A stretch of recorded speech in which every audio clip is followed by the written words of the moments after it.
नमस्कार, मैं राकेश परमार और आप देख रहे हैं महत्वपूर्ण मुद्दा।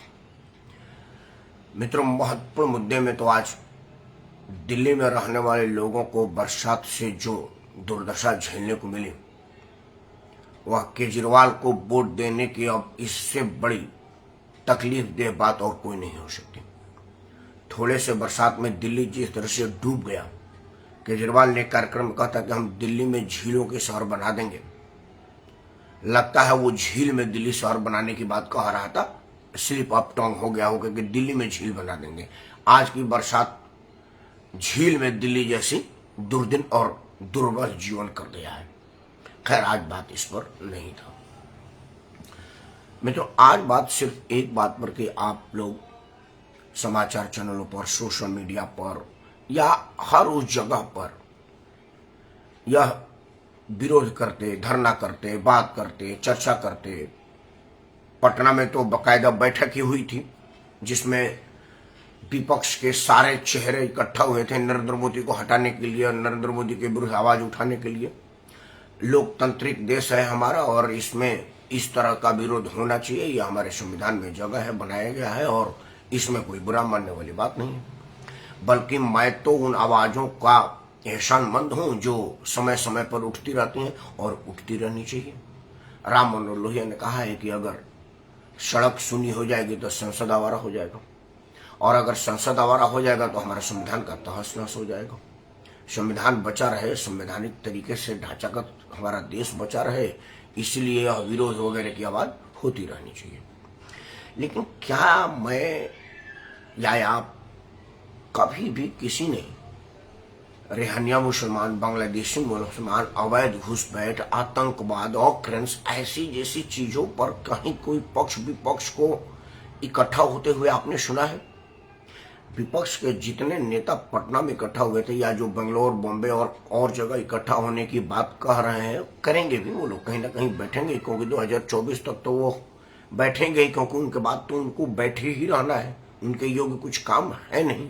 हाँ, वो संसद में नहीं बैठेंगे जैसे उनके क्रियाकलाप है।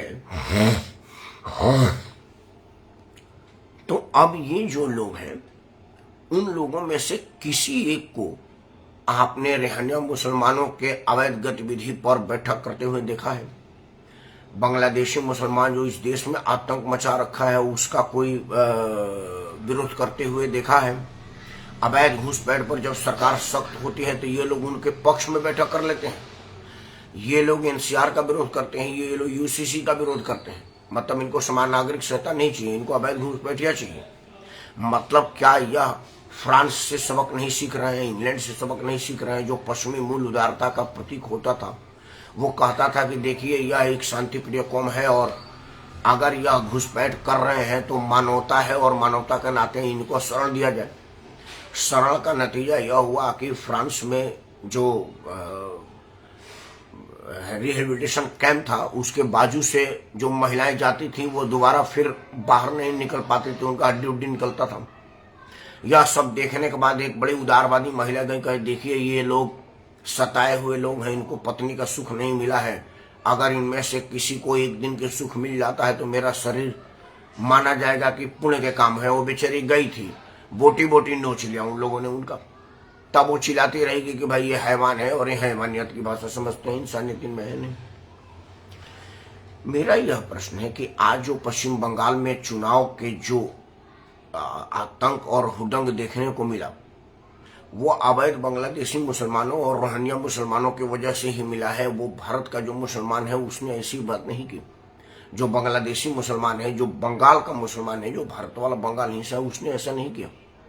पश्चिम बंगाल में या और जगह जहां जहां सरकारें या राजनीतिक दल प्रायोजित तरीके से मुस्लिम आबादी को अवैध तरीके से रहनिया से, बांग्लादेश से और जगह से बुला करके बसाती है, वो सारे के सारे आतंक मचाते हैं और देश में लॉ एंड ऑर्डर के लिए विकट स्थिति पैदा कर देते हैं।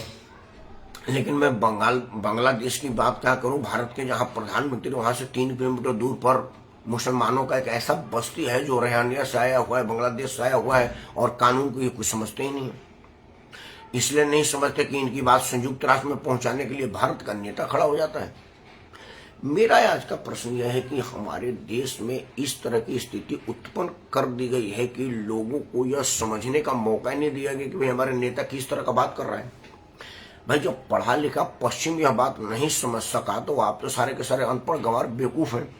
मैं यह सबको आ रहा हूं, किसी को बुरा लगे मेरे पर केस करेगा ताकि मैं उसको समझाऊंगा कि आपको मैं ऐसा क्यों कह रहा हूं। यह सब बातें बुरी लगने वाली हैं क्योंकि किसी भी आदमी को बेवकूफ नहीं कहा जा सकता, अकलमंद नहीं कहा जा ना समझ नहीं कहा जा सकता। लेकिन आप हैं, आप इसलिए हैं कि आपको अपने भले की चिंता ही नहीं है। आप 2 किलो चावल पर, 5 किलो आटा पर और 200 यूनिट बिजली पर ऐसे आदमी को सरकार में बना देते हैं जो सरकार नहीं छोड़ो देश में धरती पर रहने के लायक नहीं। जिस आदमी का ना तो दीन है, ना ईमान है, ना संस्कार है, आप उसको गद्दी दे देते हैं सिर्फ इस बात के लिए कि उसने 200 यूनिट बिजली मुफ्त दिया था। अरे आपका जान भी तो मुफ्त में लिया है और ले रहा है, ये आपने नहीं देखा। इन सब बातों की परवाह अगर नहीं करेंगे तो आज जो पश्चिम बंगाल मतदान में जो चीज देखने को मिला कि मतपेटी फूंक दी गई, लूट ली गई, वो पहले 90 के दशक में पूरा देश में हुआ करता था। ईवीएम के आने के बाद से उन्हीं लोगों को पेट में दर्द हो रहा है जो लोग इसको लूटपाट नहीं कर सकते, क्योंकि ईवीएम लूटने से क्या करोगे, दूसरी आ जाएगी। लेकिन मतपेटी में तो जो मतदान पड़ गया है वो कैसे बाहर आएगा। ईवीएम में तो वो डिलीट करके दोबारा कर दिया जाएगा, ईवीएम मशीन बदल के दूसरी लगा दी जाएगी, भाई फिर से मतदान करो। इन सब चीजों को अगर आप ध्यान से नहीं देखेंगे और इस चीज पर विश्वास करके कि हाँ भाई ये सारे के सारे लोग देशद्रोही हैं, जो बांग्लादेशियों का समर्थन करते हैं, जो रहना मुसलमानों का समर्थन करते हैं, जो अवैध घुसपैठ का समर्थन करते हैं, तब तक आप बचने वाले नहीं हैं। फ्रांसिस का उदाहरण है। लेकिन सवाल है कि मैं राजनीतिक दल का विरोध करूं तो इस देश में जाऊं कहां। पुलिस राजनीतिक दल के नियंत्रण में है, सरकार के कंट्रोल में है और न्यायपालिका उनके ही कंट्रोल में है। मैं विनम्रता से न्यायपालिका से क्षमा मांगते हुए एक प्रश्न पूछ रहा हूं। एक सोशल मीडिया पर खबर तैर रहा है, मैं उसकी गुणवत्ता या सत्यता की बात नहीं कर रहा और ना ही मैं उसको यहाँ पर पढ़ रहा हूँ, लेकिन एक बात जो मैं देख रहा हूँ और आपने भी देखा होगा कि भाई रात में सुप्रीम कोर्ट एक आतंकी की भले के सुनवाई के लिए बैठ जाती है। आपका अपना केस होगा तो आपका 5 साल का डेट मिल जाएगा, तब तक आप मर चुके होंगे या भूल चुके होंगे कि मैंने कोई केस डाला है। लेकिन एक आतंकी को फांसी नहीं होनी चाहिए, उसके सुख सुविधाओं का ख्याल रखना चाहिए, रात में सुप्रीम कोर्ट बैठ जाती है। वही हाल गुजरात में आतंक को प्रसिद्ध देने वाला और सिलसिलेवार तरीके से एक राजनीतिक पार्टी से पैसा लेकर के एक चुने हुए जनप्रतिनिधि मुख्यमंत्री को बदनाम करने का जो पूरे दुनिया में षड्यंत्र करने वाली महिला थी तीस्ता सितलवार, उसके जमानत को हाईकोर्ट ने खारिज कर दिया। बोला तू जमानत के लायक नहीं है, तेरे को अंदर ही जाना चाहिए, और बस चलता तेरे को फांसी होनी चाहिए थी। लेकिन फिलहाल हम जमानत कैंसिल कर रहे हैं। उसको रियायत देने के लिए रात में सुप्रीम कोर्ट बैठ गई। बताइए वो कौन सी शक्ति थी, क्योंकि तीस्ता सितलवार 2 दिन और जेल में रह जाती तो ऐसा कोई बड़ा पहाड़ टूट नहीं जाता, ऐसे कोई देश में बम विस्फोट हो नहीं जाता। भाई रात में सुप्रीम कोर्ट जगे इस बात के लिए कि हाँ भाई कोई ऐसा मामला है कि कोई बड़ी मुश्किल की दवाई आई है और जो बीमारी पर कंट्रोल पा लेगी, और बीमारी फैल रहा है जिस तरह से कोरोना फैल रहा था, और इस पर किसी ने कह दिया कि भाई इसकी जांच होनी चाहिए, तो कोर्ट रात में उठे क्योंकि जनहित का मामला है। किसी ऐसे व्यक्ति का कोई हो रहा हो जो वाकई जनहित का काम हो, तीस्ता सितलवार 2 दिन एक्स्ट्रा जेल में रह जाती तो इस देश पर कौन सा आफत आ जाता जिससे सुप्रीम कोर्ट को रात में बैठना पड़ा। यह बात हम किससे पूछें? अगर हम जज से पूछेंगे तो हमको बिहाइंड द बार करेगा, भाई जेल में डाली इसको, अदालत का अवमानना कर रहा है। हमको एक बात समझ में नहीं आती कि इस देश में भगवान को गाली दिया जा सकता है, भगवान पर प्रश्न उठाया जा सकता है, आप उदारवादी कहे जाएंगे, लेकिन अगर आप अदालत पर प्रश्न उठा दिए तो आप जेल के भागीदारी हैं।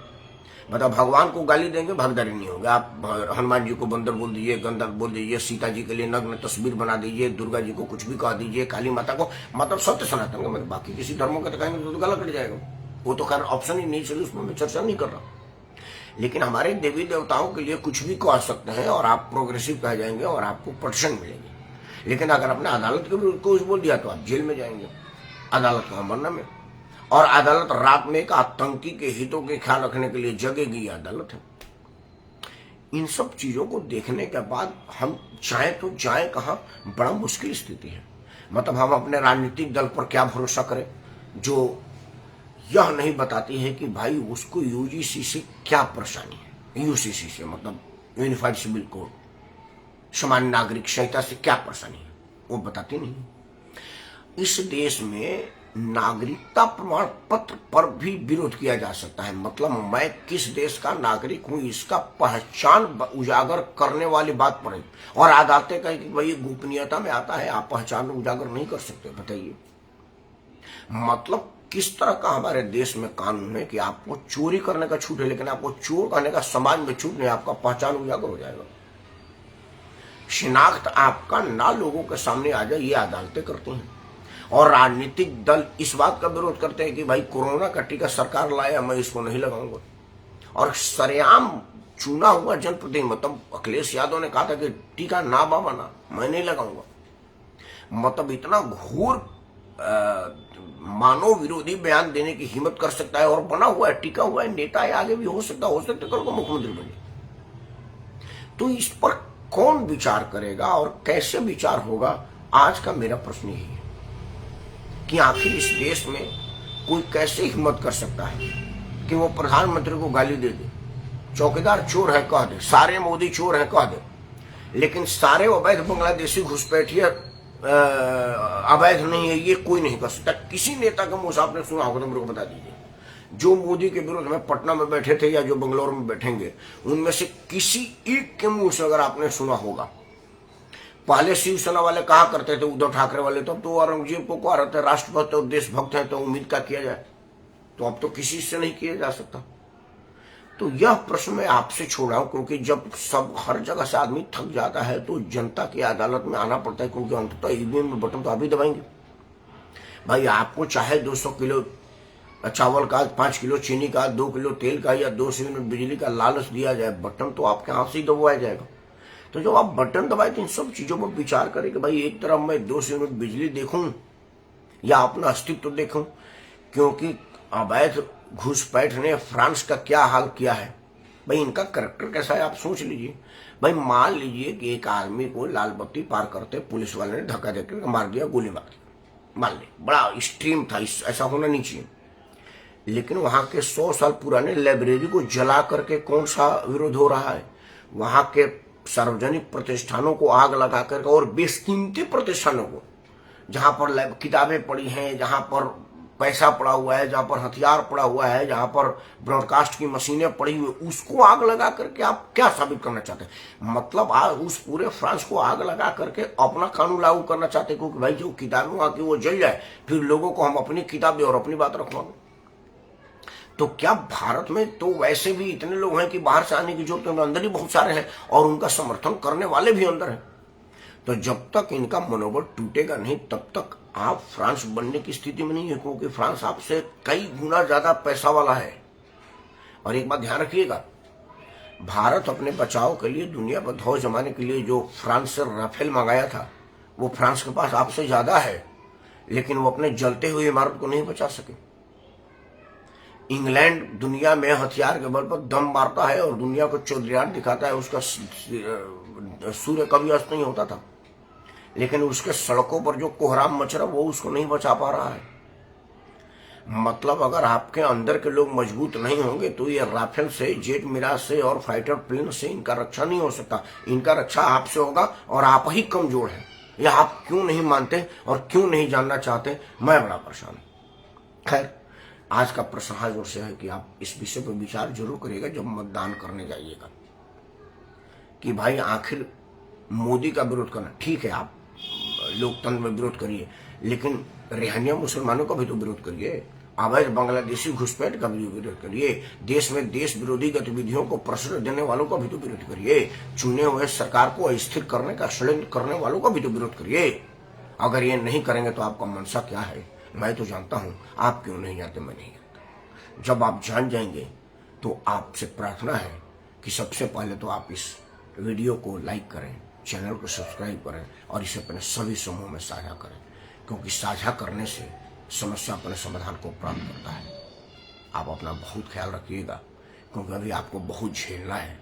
फ्रांस तो अपने आप में झेल गया था, आप कितना झेल पाएंगे ये देखने वाली बात है। विरोध करिए, क्योंकि जब तक विरोध नहीं करेंगे तब तक आपका कुछ नहीं होगा। मतदान के टाइम में करिए, प्रेस कॉन्फ्रेंस करिए, सोशल मीडिया पर करिए, मेन मीडिया पर करिए, जहां मौका मिले वहां करिए, कि हमको देश विरोधी लोगों का विरोध करना है, तभी यह देश बचा रहेगा। जय हिंद, वंदे मातरम, भारत माता की जय।